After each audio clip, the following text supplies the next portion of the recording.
আচ্ছা, আমাদের নবীর নাম কি? হযরত মুহাম্মদ সাল্লাল্লাহু আলাইহি ওয়াসাল্লাম। হযরত মুহাম্মদ সাল্লাল্লাহু আলাইহি ওয়াসাল্লাম। আপনাকে বলতে হবে হযরত মুহাম্মদ সাল্লাল্লাহু আলাইহি ওয়াসাল্লাম কিসের তৈরি? উনি কিসের তৈরি ছিলেন?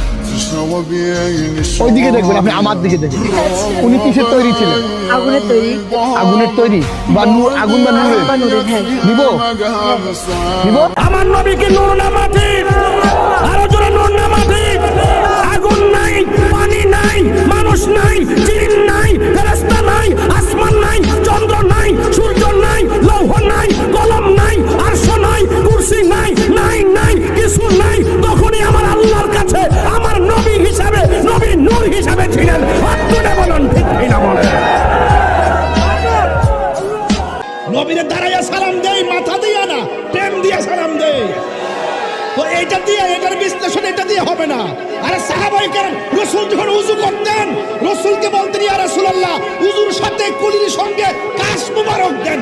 সাহাবারা কাশ মুবারক নিয়ে চেহারায় মালিশ করতেন। কোন কিতাবে আছে এই কথা? নবীর কাশ মুবারক দিতে হবে, কোন কিতাবে নাই। এটা মুহাব্বতে আছে।